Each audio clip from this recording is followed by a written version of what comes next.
Alexander with Pittsburgh Property Remodelers. We're in the Sewickley neighborhood.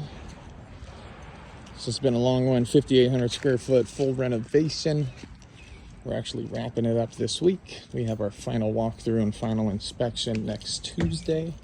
Not responsible for any of the exterior of the property, just the interior renovation.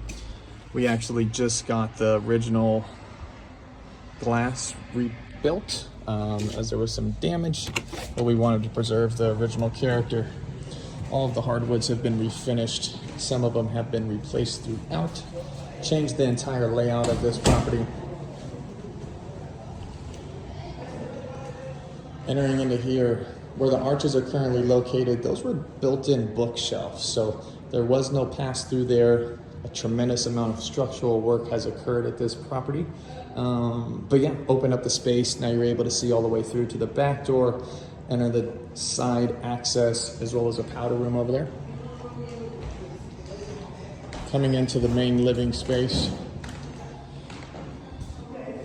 Guys are up there installing crown molding on the cabinetry right now. So all of this wainscoting was original.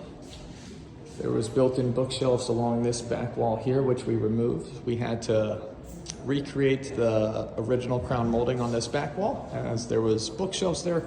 And then we also had to make custom wainscoting. So this is all new, that wall's new, that wall's new. And we needed to match this original. So we weren't able to go purchase it because nothing matched perfectly. One of our project leads, Isaac, was able to use his router table, and I believe it came out stunning. We're entering into the kitchen space at this point. Right up top here, there's two 20-foot long steel I-beams. This was originally an office space with built-in kind of shelves and storage. Even desks were built in here. You had windows in this area, all sandstone exterior wall. So we opened all of this up, installed some headers, put a French door. In the future, they're going to build a wraparound deck. And then we relocated the main kitchen to this room. Kitchen was originally in the back of the property, but changed the layout, and here we are.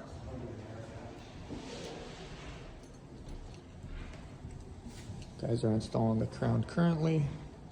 We'll poke our heads through here a little bit. That's the butler pantry, and then we've got the wine bar area in the back, which we will wrap around to see.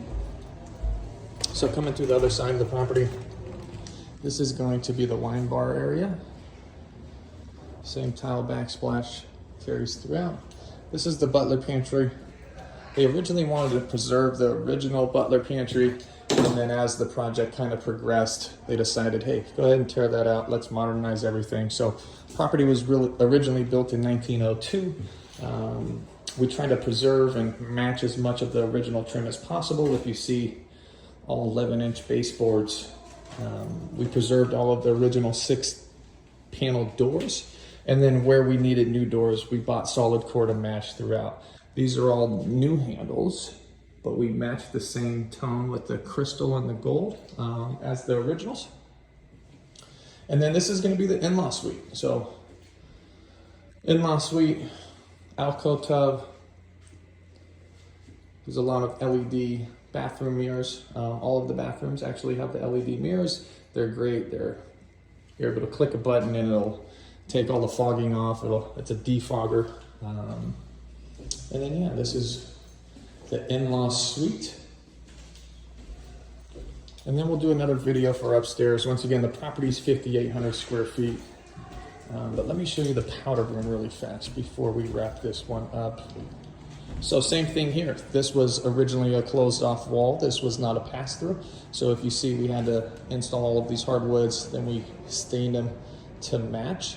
And we had to recreate some of these wainscoting. So if you see where the transitions are, none of this was pre-existing, as this was a full closed off wall. We created the archways so they could match some of the original architecture design. And then coming into this space, this is the first floor powder room. So you have a nice tile accent wall all the way to the ceiling. We didn't want to use any Schluter trim in here or Jolly trim, the metal. We decided to use some marble bullnose tile, or sorry, marble pencil tile for all of the trim work. So, and this one's really cool. What we did here. custom built, wrapped with quartz to match the rest of the house. Stay tuned, we're wrapping this one up. Once again, Alexander with Pittsburgh Property Modelers, that's Isaac. He's the badass carpenter that created the beautiful wainscoting amongst some other options. There's Jason, of course. Jason's the art of the world. Hello, world. Yeah, and because of the layout of the kitchen with the awkward cove back here with the windows, they were pretty much forced to go with the built-in cooktop and range in the large island. So we actually have a vent that runs all the way over the top of these still I-beams, and then it vents to the exterior. So definitely functions nicely. Stay tuned. You guys will see a really cool before and after video. Cheers.